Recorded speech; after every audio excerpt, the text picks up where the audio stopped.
A sada nešto što će posebno obradovati mlađu publiku. Njihov nastup na prošlogodišnjem Beer Festu bio je jedan od najposećenijih. A kada su prošlog puta pravili koncert u Beogradu i Novom Sadu, karte su doslovno planule za samo nekoliko sati. Još bolja vest je da će u ovim gradovima ponovo održati koncerte narednog meseca. Da li još ima karata? To će nam reći članovi jednog od najtraženijih mladih bendova u regionu. Joker Out je među nama, tačnije deo benda. Bojan Cvjetićanin, pevač, i Kris Guštin, gitarista. Naši su gosti. Hvala vam, momci, što ste večeras naši gosti i dobro nam došli. Hvala vam, bolje vas našli. Hvala što ste zvali. I hajde da krenemo odmah od onih glavnih novinarskih pitanja: ko, šta, gde, kad, kako, zašto, a to je kada koncert, gde, kad, kako. Ne moramo zašto, znamo zašto. Koncerti, 26. novembar Novi Sad, sviramo u Fabrici, i 27. novembar Dom omladine Beograd. Dom omladine je rasprodat, tako da ako želite da dođete na predstavljanje našeg trećeg albuma, dođete u Novi Sad 26. Dobro, sada ima voz, može brzo da se stigne. 30 minuta i šik. Tako da nema veze što je Beograd rasprodat. Šta, Kris, možemo da očekujemo na koncertima? Da li ćete izvoditi, pretpostavljam da ćete izvoditi sve srpske pesme? Odnosno pesme na srpskom, pardon. Sve koje postoje, sve srpske pesme. Mislim, to će biti prva i možda čak posljedna prilika da publika čuje cijeli treći album uživo. Posle toga verovatno nećemo imati više prilike da sve pesme s novog albuma zasviramo. Tako da ako želite to čuti, naravno morate priti, ali svejedno svirat ćemo sve ostale hitove koje već poznaju. Jasno su to i srpske pesme sa prošlog albuma, Demoni i Ona. Da, to je u pitanju treći vaš album, je li tako? Jeste. Izlazi 15. novembra, da. I šta sve možemo da očekujemo na tom albumu novom? Pa to je, šta se nas tiče, dosta zanimljiv album. Nakon Eurovizije desilo nam se dosta nekih različitih stvari koje su nas, recimo, da malo potresle i pretresle na 1001 različit način. Tako da ogromno nekih novih emocija i, kako bih rekao, doživljenja ovog sveta nam se desilo u tom periodu i pokušali smo te stvari da bacimo u muziku i mislim da nam je uspelo. Zato album Suvenir Pop nekako predstavlja sve te uspomene u sklopu 10 pesama. I pre nekoliko dana single Bluza. Mislim da ćemo sada da pustimo i spot.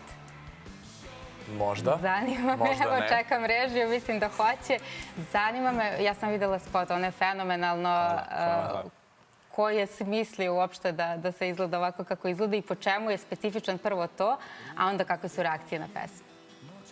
Pa ja sam tu priču ljubavi u kafani u stvari nekako imao u glavi dok sam pisao pesmu, tako da se ta priča dosta prirodno prelila u scenario. A što se tiče režije i produkcije dalje, to je radio Mark Pirc uz pomoć Karla Kirija. Mark inače s nama radi već praktički od samog početka i recimo da je veoma bitan deo naše audiovizualne ekipe. Recite mi, koji je žanr uopšte, koji pevate žanr vi? Odnosno svirate i pevate? Jesi ikad čula za Shagadelic rock'n'roll? Ja sam to čula, a onda sam googlala i rekao šta je ovo, a onda sam shvatila da ste sami smislili, je li tako? Jeste. Pa mi objasnite. Mi smo 2017. godine pobedili na takmičenju bendova u Sloveniji i tad smo prvi put došli u kontakt sa novinarima, intervjuima i tako. I pitali su nas koji žanar sviramo, pa nam bila malo bruka da kažemo neki pop, soft rock, nešto. Pa smo rekli Shagadelic, pa ne znam, kao... Imali smo 18 godina, pa kao sve nam je bio problem. Tako da smo uz pomoć Austin Powersa došli do Shagadelic rock'n'rolla. Dobro, vrlo zanimljivo. I onda sad to provodite tako nadalje i tako se predstavljate. To se onda prihvatilo i gde god smo došli kao stavili su Shagadelic rock'n'roll i sad je to postala stvar i mi idemo s tim balom. Meni je skroz neverovatno da je vest o Shagadelic rock'n'rollu prišla do Srbije, mislim. Stvarno. Pa evo, prišla je. Evo, prišla je. Kad smo kod Srbije, kakva je, pošto je i pesma Bluza na srpskom, Voljela bih da znam kakva je naša publika. Znamo da vas obožavaju, evo rasprodat je Beograd, uskoro će i Novi Sad, verujem. I kako naši reaguju? Pa mislim, publika ovdje je, rekao bi, dosta emocionalna.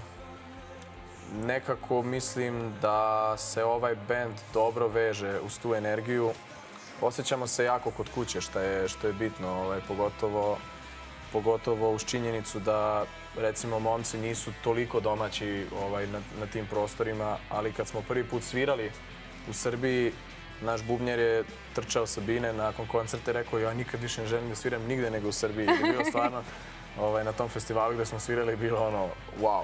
Tako da top je publika. Onda je trebalo da zakažete još neke gradove, ne samo Beograd i Novi Sad. Pa desit će se. Da, žao nam je što smo samo Beograd, Novi Sad i Kragujevac. Da sad, ja bi jako voleo da vidimo još više gradova u Srbiji. Ali za tako mladi bend to je neverovatna stvar. Vi postojite od 2016. godine, je li tako? Da. I kako ste uopšte odlučili tako da se oformite? Svi ste mladi. Pa klasična osnovno srednjoškolska priča. U osnovnoj školi sam ja počeo jedan bend, mislim da u 5. razredu. I to je nekako trajalo do 2. razreda srednje škole, dok se nije desio njihov koncert, njihovog novo snimanog benda. Išao sam na njihov prvi koncert i video sam kako Chris i Jan sviraju gitaru. I u mom bendu koji je postojao već nekoliko godina, gitare baš nisu zvučale nikako. Tako da sam onda zvao momke i rekao da li želite da budete u nekom novom bendu sa mnom i oni su rekli da i tako je onda Joker Out. Ali bitno je to što smo se upoznali već ranije. Tebe, nas dvoje. Kako, znate si iz srednje škole? Iz osnove. Iz osnove? Da. Wow. Oni u stvari bili su školski bend naše osnovne škole. Jedini koji nije bio na... Ja nisam bio na toj školi, ali ostali su bili pa smo bili kao njihov školski bend. Nevjerovatno, prvo mi je interesantno da imate te školske bendove, to nije ovdje baš tako često. Pa mislim, kultura live muzike, rock and rolla, ansambla i toga je u Sloveniji vrlo živa. Tako da stvarno, što se tiče toga, mislim da imamo najživlju scenu, barem u regionu, ali i šire. Sad smo dosta svirali u Evropi i sa kime god smo pričali, svi su bili oduševljeni na tim koliko u tako maloj državi, koliko koncerata može jedan bend da održi. Kad smo kod koncerata, zanima me da li ćete ovaj put meriti jačinu zvuka, jačinu buke. Imam informaciju da ste u Ljubljani u areni Stožice dosegli do 127 decibela. 127 je bilo, jes. Aha, okej. Nećemo više, prestali smo s tim. To je bilo sve u sklopu promocije singla Sunny Side of London, jer je neki dio pesme gde mora da se publika zadere na glas. Ali shvatili smo da je bilo to jako preglasno za sve, jer 127 decibela je gore nego da bi stao pored aviona koji je... Stvarno, ja to ne mogu da zamislim uopšte. Mislim, zato smo prestali. Bojan je mogu za poslednjih par koncerta reći publiki neka si zamaši uše da neće ići kući sa... Tinitusom. Sa tinitusom, da. Pa čekajte, ako publika vrišti, ako postoje ovaci i tako dalje, pa niste vi krivi. Ne, ali znači to je bio taj deo koji smo mi radili. To je bilo, da, pa to je bilo provocirano. Znači mi smo doneli taj metar i rekli ljudima, ok, sad kad bude Scream as loud as you can u pesmi Sunny Side of London, vi vičite koliko možete, ali na kraju se pokazalo da je to stvarno toliko glasno. A samo da znam kao primer, koncert koji slušate uživo, recimo, oko 96 do 99, recimo, decibela, a to 127 decibela, to je stvarno glasno. Pa, verujem da jeste. Da. Ali, uprkos tome što je glasno, vi ste, još veći glas vas bije, da ste jedan od najtraženijih mladih bendova u regionu. Ko nas traži? FBI? Pa, ja mislim vaša publika. Da. Da li vam je to sad neka prevelika odgovornost s jedne strane ili vam je više zadovoljstvo? Pa nije nam, mislim da nam nije neki prevelik teret, jer to stvarno nije neki nivo slave. Sad da bih rekao da mi ne možemo da živimo normalno. Desi se da nas ljudi zaustave na ulici i ovde se danas u Beogradu često desilo, ali je veoma simpatično i to su jako lepe interakcije. ne desi nam se praktično nikad da bi bio neki negativan moment što se toga tiče. Tako da nije nam neki teret, iskreno. Šta ti kažeš, Kris? Ja se slažem s Bojanom. Ja sam svaki put na novo iznenađen kad se desi da nas neko prepozna, tako da hvala svima Bože, kako ste skromni. Pa to je baš skromno. Pa šta da kažemo? Mislim, lepo je. Iznenađeni ste što vas neko prepozna, a svi u regionu vas znaju. Pa dobro, čudno je ovako kad ideš u, mislim, ok, jer sad razumemo, u Ljubljani nas znaju, jer smo konstantno i po televiziji, i u novinama i bukvalno skačemo iz svakog onog frižidera, ali ovde je malo čudno, onako, mislim. Dobro, pa nije čudno. Ja provereno znam da vas ovde mladi baš vole, a tome svedoči, jel, rasprodat Beograd. Sad će Novi Sad. Nego, mene zanima, pošto vi približavate te svirke mladima takođe, onda je rock, pa rock balade, kroz koji se prožima ljubav. Da li je to ono što mladima zapravo nedostaje? Jeste osetili pa ste onda tako ponudili ili kako? Pa mislim, mladima nedostaje kontakt. Ja mislim da u ovom digitalnom svetu prijateljstvo, dodir, osmeh, zvuk, neke stvari koje možemo fizički da osetimo, dosta znači, jer gubimo to, onako korak za korakom, ali sve te stvari, ja znam da na našim koncertima mnogo fanova upoznalo se čekajući u redu, čekajući na koncert, pisajući po tim sajtovima i tu se stvorilo ogromno nekih prijateljstava, ogromno nekih grupa koji sad putuju svetom, jer sve to mi vidimo kad nekako Možda nekih ljubavi. Sigurno i ljubavi, tako da to je u stvari na kraju najlepši deo toga. Mi smo uvek nekako kreirali muziku uz koju mi uživamo dok je pravimo i sad ako grupa nas petorice koji smo dobri drugovi, koji se volimo, koji imamo taj neki dubok odnos međusobni, ako mi uživamo u tome, ja verujem da se to može preneti na publiku i pogotovo sad mladi ljudi koji nekako traže sebe, traže nešto u što se mogu da vežu, da to prepoznaju. Kris, 2023. vaša pesma Carpe Diem postaje pravi evrovizijski hit, zaista. Tako kažu. Kažu, da. E sad, koliko je bitno mladim bendovima da nastupaju na velikim takmičenjima?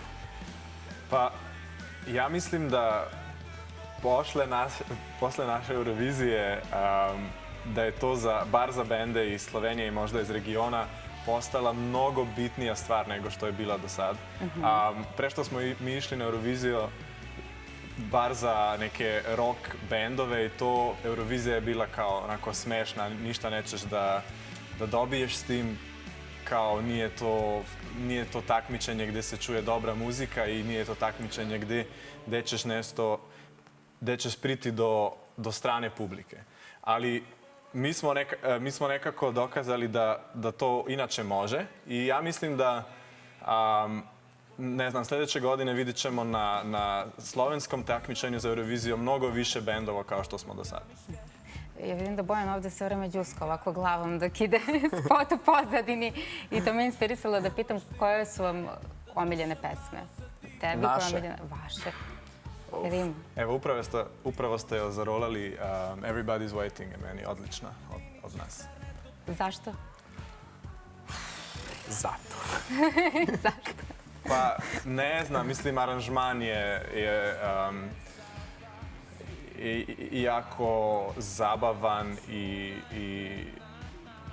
mislim da smo veliko emocije dali u pesmu koju ja uvijek ponovo osjećam kad je čujem.